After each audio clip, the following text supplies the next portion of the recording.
A missão do Instituto, que está relacionada e tem a ver com a execução das políticas do desporto e juventude, é feita em colaboração com outras áreas.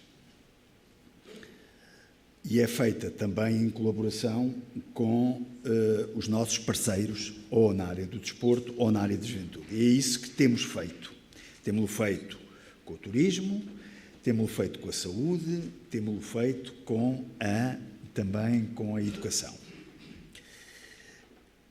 Mas hoje estamos aqui a discutir esta problemática do turismo e o desporto, que alguns chamam e designam também por turismo desportivo.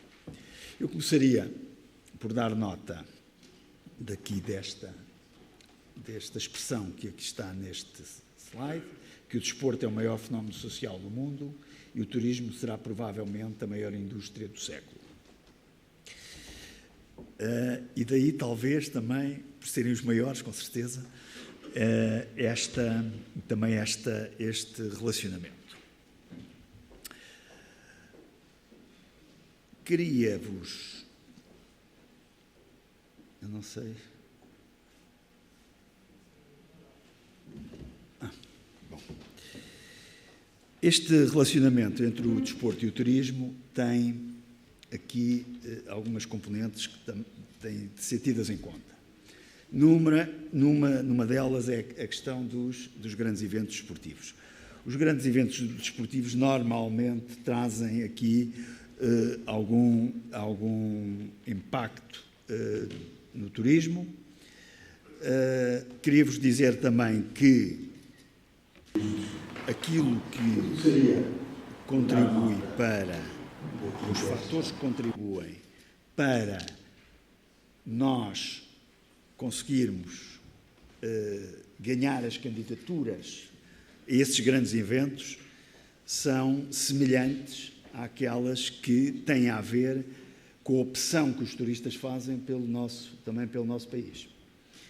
E duas delas, enfim, as pessoas por vezes podem pensar que é só as condições climatéricas e as condições geográficas, mas não. As duas principais razões são, por um lado, a segurança, neste caso o clima de segurança aqui que o país vive, por outro lado, a rede de cuidados de saúde. Isto numa altura em que até se contesta um pouco o Serviço Nacional de Saúde e se contesta também aquilo que é o problema do Estado Social, acontece que estas são dois fatores determinantes e são aqueles que são muito apreciados quando nós apresentamos as nossas candidaturas. Ora bem, de facto, isto tem também a ver com aquilo que, de facto, e com o esforço que o Governo tem feito no sentido de cada vez mais termos aqui uma melhor política de segurança, cada vez melhor, também uma melhor política de saúde. Isto para além de outro fator que é muito importante e que eu tenho agora reconhecido ultimamente, que é o problema da respeitabilidade e da credibilidade do país. Eu ainda há pouco tempo estive na Suécia e pude, de facto, apreciar a forma como isso aconteceu. Vou-vos já dar até um exemplo relativamente a isso. Eu e o Sr. Secretário de Estado viajámos com o Sr. Presidente da Fundação, contactámos o CEO do Comitê Olímpico Sueco e a delegação de Sueca vem precisamente para Portugal fazer a sua preparação final para os Jogos Olímpicos do Rio, vai utilizar os aviões da TAP no seu transporte e, como tal, isto também demonstra precisamente isto que eu acabei de dizer. Hoje o nosso país é muito mais respeitado, sobretudo, há aqui um tema que vem sempre que vem sempre à baila, se assim se pode dizer, que é a questão da comparação entre o nosso país e aquilo que se passa no nosso país e o que se passou e aquilo que acontece com a Grécia. Uma outra situação tem a ver com a questão do exercício e da condição física. Eu queria-vos deixar também aqui realçar aqui um aspecto muito importante, que é este. Nós, a par daquilo que fazemos com o turismo, fazemos também com a área da saúde. Isto porque nós, na Europa e em Portugal, vivemos agora um problema complexo, que se prende precisamente com a questão do sedentarismo. Ou seja, hoje há uma preocupação das pessoas cada vez serem mais ativas, no sentido de terem um estilo de vida mais ativo para terem depois também um estilo de vida mais saudável. E, de facto, os próprios números hoje também são preocupantes. Para vos dizer, e do levantamento que foi feito a nível do Instituto Ricardo Jorge, por exemplo, em Portugal, o impacto que as doenças provocadas pelo sedentarismo têm nos custos com o Serviço Nacional de Saúde ascendem a 3 mil milhões de euros. Portanto, é um número bastante elevado, mas também bastante preocupante. E nós queremos, de facto, a nível do desporto e na articulação também que nós fazemos com a política de saúde, fazer com que esta taxa de sedentarismo baixe cada vez mais. Portanto, ela a nível europeu, a inatividade física é hoje de 60%. Nós cá somos capazes de ter um pouco mais ainda. E é este combate que também já incitamos, e no âmbito deste governo também foi uma prioridade, e que nós agora estamos a fazer. Por outro lado, a questão do lazer e do outdoor. Porquê isto? Porque, em relação ao lazer, hoje, cada vez mais as pessoas pensam precisamente no lazer, pensam fazê-lo em espaços, não em espaços fechados, mas em espaços abertos, utilizando os espaços naturais, e também, por isso, e aqui também, vamos lá ver, nós temos aqui alguma similitude com o turismo, nesta questão tanto do lazer e do outdoor, como aqui nas atividades que hoje em dia começam a ter mais impacto e começam a ter mais impacto em termos daquilo que é a obtenção dos resultados esportivos. Qual é o nosso cluster? O nosso cluster é, se as pessoas dissessem assim, é modalidade tal, é esta, é aquela, não. O nosso são aquilo onde nós temos vantagens competitivas, que é precisamente, onde é que nós temos vantagens competitivas, são as nossas condições climatéricas e geográficas. E a escolha das opções relativamente aos apoios que temos tido, tirando aqui depois algumas exceções, e sobretudo a nível das modalidades também de combate, onde nós temos uma tradição muito grande, sobretudo naqueles que, enfim, têm menor peso e que têm uma aptidão e uma complexão física parecida com o português normal, mas aí nós cada vez mais estamos a apostar precisamente nestas modalidades que se praticam em espaços naturais ou chamado ar livre. É o caso do atletismo, é o caso do triatlo, é o caso das modalidades náuticas, canoagem, a vela, o remo. Portanto, o turismo também, aquilo que atrai, penso eu também, eu não tenho esses números aqui, o Dr. Mário Candeias pode fornecer melhor, mas aquilo também que atrai muito o turismo é precisamente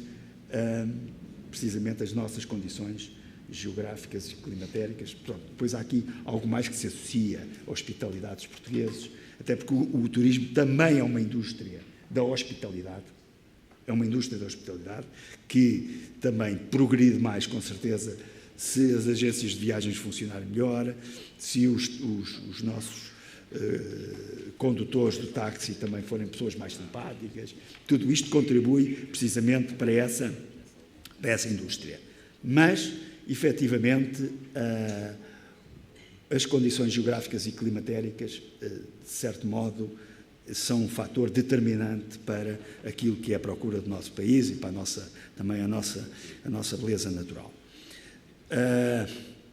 Queria-vos dar também aqui mais alguns números. Vou agora ler aqui uma intervenção que tenho. Isto era uma introdução que eu, de facto, queria aqui fazer, deixar aqui expresso aqui algumas das ideias que tenho e dos dados também que tenho relativamente e da análise que fiz relativamente a este relacionamento entre o desporto e o turismo, mas dizer-vos o seguinte, que os valores associados ao desporto e ao turismo na Europa são muito significativos. Por ano haverá cerca de 12 a 15 milhões de viagens da população europeia para participação em eventos desportivos em todo o mundo. Estima-se que este nicho de mercado, no Reino Unido, Alemanha, Itália, Espanha, Dinamarca, Suécia e Finlândia, tenha um crescimento de 6%, o que a manter-se daria uma duplicação do valor de viagens em 12 anos. O turismo é um setor que se situa ajusante do desporto, dado que se alimenta das atividades relacionadas pelas organizações desportivas nacionais, seja a prática dos clubes e ginásios, sejam os eventos e as competições desportivas nacionais e internacionais. Para além do turismo, há outros setores como a comunicação social, a publicidade, a restauração, os hotéis, os suplementos alimentares, a saúde, a veterinária, entre outros setores que utilizam a prática desportiva da população como matéria-prima para as suas atividades.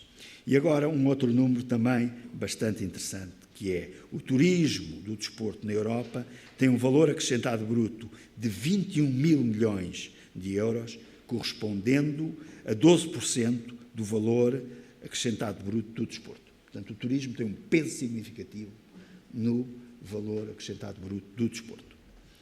Numa perspectiva macro, deve acrescentar-se que o relacionamento económico entre o desporto e o turismo inclui impactos diretos noutras indústrias, como na construção, melhoria e renovação de infraestruturas, nos eventos, na comunicação social e nas atividades sociais e de benemerência, nos fornecedores de equipamentos, bens para congressos e competições, formação desportiva, aluguer de equipamentos. Indiretamente, o desporto pode ter associados outras indústrias, como o imobiliário, assim como viagens, hotéis, restauração e entretenimento. Portanto, há aqui muitas áreas que estão também ligadas, de facto, ao desporto. Este quadro global de relevância do desporto e do turismo, assim como a transversalidade das relações com setores económicos, demonstra que o crescimento da prática desportiva da população terá impactos muito significativos na indústria do turismo nacional, que se irá somar ao interesse das populações europeias pelo clima, pela hospitalidade, pelo bem receber, no fundo, da população portuguesa.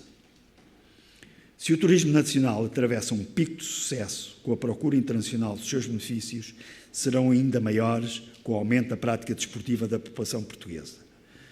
Eu falo aqui em números dos 80%, são números, de facto, quando nós chegamos lá, são números muito importantes, muito significativos, e que são números que normalmente são atingidos pelas populações do norte e do centro da Europa. É esta a meta que queremos, porque também entendemos, e porque nós, enfim, estamos aqui num setor que é o setor do desporto, e enquanto eu também for responsável por este setor, é um setor que nós queremos contribuir para a melhoria dos outros setores. Porque ao contribuirmos para a melhoria dos outros setores, contribuímos para que o país seja cada vez economicamente melhor e mais viável. Portanto, julgo que quanto melhor, mais ativa for a nossa população, também mais impactos terá na política do turismo. Observe-se agora a relevância e estrutura da prática desportiva da população. O turismo, juntamente com as atividades religiosas, as sociais direcionadas para a terceira idade e as da cultura, são produtos do cabaz da oferta turística, tanto para turistas nacionais como para estrangeiros. É evidente que hoje há aqui algumas áreas que beneficiam claramente, de facto, a indústria do turismo, que é, de facto, também uma indústria-chave relativamente, isto é, indiscutível, uma indústria-chave e vamos lá ver, com impactos muito significativos naquilo que é a economia do nosso país. Isto é, hoje já foi aqui demonstrado pela intervenção aqui do Dr. Mário Candeias, e penso que a tendência, que vai ser uma tendência de melhoria, e nós, de facto, aquela linha verde que você apresentou, com certeza temos uma linha que ainda é descendente, mas temos uma linha verde ascendente. Isso é o nosso objetivo, e o objetivo do nosso setor é que possamos contribuir para, precisamente, essa inversão a fazer relativamente a essa tendência. Algumas atividades esportivas são atualmente relevantes para o turismo nacional. Eu cito o caso do golfe no Algarve, a Volvo Ocean Race, que recentemente passou por Lisboa. 2 grandes eventos. Temos também um grande evento que já foi aqui focado e que tem a ver com o surf e, sobretudo, naquela área de Peniche, hoje Peniche e Nazaré, embora tenhamos aí condições muito boas ao longo da costa e também aqui na costa do Algarve, portanto, na costa atlântica do Algarve, temos também condições muito boas para que esta modalidade possa vir também a contribuir para a atração cada vez de mais pessoas e que elas, para além de virem pontualmente, possam vir de uma forma mais regular e com tempos de estadia cada vez maiores. Outras atividades marcam também o calendário turístico, a Maratona de Lisboa, o Rally de Portugal, as concentrações de motar, os percursos de orientação, incluindo por tradição, maiores setores da população turística nacional. Eu queria deixar aqui também uma nota que, independentemente destes mega-eventos e destes grandes eventos, nós temos outros eventos mais, vamos lá ver, de menor dimensão, mas que têm, sobretudo, por exemplo, aqui no Algarve, vou dar alguns, têm um significado muito importante, sobretudo quando há aqui alguma quebra, quando há o efeito da sazonalidade. Eu estou-me aqui a referir, eu tenho falado aqui com o Sr. Presidente, muito com o Sr. Presidente da Região de Turismo, ele, aliás, é sempre um permanente e um assíduo, uma pessoa que é um assíduo frequentador dos eventos esportivos, nós falamos muito sobre isso, e, sobretudo, aqueles eventos que se vão disputando ali em janeiro, que se vão disputando em fevereiro e que têm fortes impactos. Aqui é evidente que são por períodos não muito alargados, mas que têm fortes impactos. Eu, com o Dr. Joaquim Guerreiro, também, há bocado estava a falar nisso, ele até me deu aqui alguma novidade quanto à modalidade do rugby e àquilo que ela também, o impacto que ela tem, mas também queria referir, por exemplo, a Volta ao Algarve em bicicleta, que nós queremos aqui projetá-la mais, que é a competição desportiva que atrai melhores ciclistas, portanto, não é na Volta a Portugal, tem graça que é na Volta ao Algarve, onde estão aqui os melhores, portanto, nós queremos também ver se conseguimos dar aqui uma maior projeção a esta volta, mas temos aqui também eventos da atividade equestre que hoje cada vez também atraem mais pessoas e que podem ter um impacto muito interessante relativamente a estas épocas mais baixas. Mas, para além destas atividades de maior visibilidade, é relevante observar que existe entre o desporto e o turismo a fim de definir o interesse do desenvolvimento de projetos que beneficiem todos os seus agentes e parceiros desportivos, turísticos, económicos e sociais. Portanto, é isto que nós também pretendemos. O desporto tem uma estrutura de infraestruturas e organizações capazes de oferecer atividades de lazer desportivo que podem ser praticados pela maior parte das pessoas quando fazem turismo em Portugal. Este é um objetivo que nós temos também, com destaque para as atividades de ar livre, como eu vos disse há pouco, na montanha, nas florestas, junto dos planos de água e na orla marítima. Nós temos condições geográficas e climatéricas de exceção, excepcionais. O montanhismo, a orientação, as atividades equestres, os passeios de bicicleta ou em veículos motorizados são atividades de ar livre a que se juntam as atividades com maior formalização e conhecimento, como o surf, as atividades de praia, o parapente e práticas em espaços formais e que se deslocaram para os planos de água do interior e orla marítima, como o triatlo, a natação de águas abertas, a vela, a canoagem, o remo, o vôlei de praia, o rugby, o mergulho, por exemplo. Entre outras. E eu queria-vos também deixar aqui outra nota que, enfim, se tudo continuar como todos esperamos, há aqui um aspecto que eu quero, para além de dar nota, quero que seja também uma opção no próximo ciclo, que é precisamente um determinado enfoque naquilo que são as atividades de mar, por um lado, e naquilo que são as atividades de praia. Portanto, utilizar a praia e o mar como locais privilegiados da nossa prática. Nós estamos com a área do mar, com a Secretaria de Estado do Mar, a ter aqui um relacionamento muito interessante, no sentido de nós divulgarmos, nós avançarmos cada vez mais para essas atividades. Mas também na praia, há hoje um conjunto já de federações desportivas que desenvolve uma atividade já com certo significado e que nós queremos ajudá-los a dar mais força precisamente a essas atividades. Esta vai ser uma opção a ter em conta no nosso programa Nacional de Desporto para Todos, vai ser precisamente o cuidar deste tipo de atividades.